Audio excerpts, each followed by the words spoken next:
आप सभी को प्रणाम। आज से हम क्या कर रहे हैं, अपनी नई सीरीज स्टार्ट कर रहे हैं जिसका नाम है चिंतन के क्षण। ये पंडित श्री राम शर्मा आचार्य जी के विचारों का संक्षिप्त संकलन है। इनमें उनके विचारों का संक्षिप्त संकलन दिया हुआ है। हम क्या करेंगे, रोज उसमें से कुछ कुछ टॉपिक्स उठाएंगे और उसके ऊपर वीडियोस बनाएंगे। अब वो कैसे होगा, जैसे उसका हम एपिसोड्स नाम दे देते हैं, एपिसोड 1, एपिसोड 2 ऐसे करके चलेंगे, है ना। अब इसमें क्या है ना, पंडित श्री राम शर्मा आचार्य जी के बारे में अगर थोड़ा सा मैं बता दूं, जिनकी ये पुस्तक है, ठीक है। पंडित श्री राम शर्मा आचार्य जी अखिल विश्व गायत्री परिवार के संस्थापक हैं।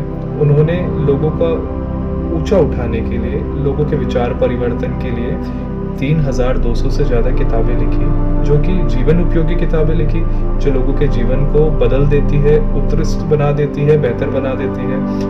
और उन्होंने बहुत सारे ऐसे कार्यक्रम चलाए जिसके द्वारा लोगों का व्यक्ति निर्माण, बहुत सारे कार्यक्रम चलाए जिसके द्वारा व्यक्ति निर्माण, समाज निर्माण का कार्य भी संभव हो पाता है। उन्होंने बहुत सारी भ्रांतियों को मिटाया, लोगों को अपने हायर सेल्फ के साथ जुड़ना सिखाया, लोगों को सिखाया कि कैसे विचार परिवर्तन के द्वारा वो अपनी मनस्थिति को बदल सकते हैं, विचार परिवर्तन के द्वारा कैसे संसार को, स्वयं को बदला जा सकता है, वो उन्होंने सिखाया। चलिए स्टार्ट करते हैं आज का पहला एपिसोड 1। आनंद के लिए किन्हीं वस्तुओं या परिस्थितियों को प्राप्त करना आवश्यक नहीं है और ना उनके लिए किन्हीं व्यक्तियों के अनुग्रह की आवश्यकता है। वह अपनी भीतरी उपज है, परिणाम में संतोष और कार्य में उत्कृष्टता का समावेश करके उसे कभी भी, कहीं भी और कितने ही बड़ी परिमाण में पाया जा सकता है। अब क्या ना, आनंद के लिए हमें कोई व्यक्ति या परिस्थिति की आवश्यकता नहीं। आनंद हमारी भीतरी उपज है, आनंद हमारे अंदर से आना चाहिए। हम कोई भी परिस्थितियों में खुश रह सकते हैं, संतुष्ट रह सकते हैं, आनंदित रह सकते हैं, है ना। और ना ही आनंद पाने के लिए हमें किन्हीं व्यक्तियों को अनुग्रह करने की आवश्यकता है, क्योंकि आनंद क्या है ना, आपके भीतर से आना चाहिए, आपकी भीतरी उपज है। किसी व्यक्ति पर ये आनंद आपका निर्भर नहीं करता है और ना ही करना चाहिए। अब परिणाम में क्या होता है, संतोष और कार्य में उत्कृष्ट का समावेश करके उसे कभी भी, कहीं भी और कितने भी बड़े परिमाण में पाया जा सकता है।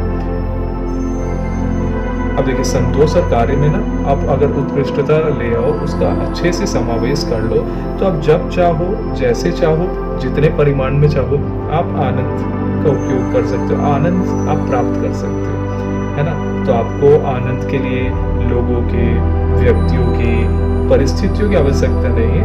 आपको ये समझना होगा आनंद क्या है, आपकी भीतरी उपज है। आपको प्रसन्न रहने के लिए किन्हीं और पर आश्रित, निर्भर या परिस्थितियों पर निर्भर रहने की आवश्यकता नहीं है। आप बहुत लोगों को देखते होंगे, उनके पास बहुत सारी सुख सुविधाएं नहीं है, या बहुत लोगों का अलग वैसा नहीं है कि कोई उनको साथ दे रहा है, बट वो आनंद के साथ रहते हैं, संतोष के साथ रहते हैं। तो हमें भी ये समझना पड़ेगा, है ना। तो आज का अपना छोटा सा ये टॉपिक था, ऐसे छोटे छोटे टॉपिक्स चलेंगे। आज के लिए प्रणाम, धन्यवाद, ओम शांति।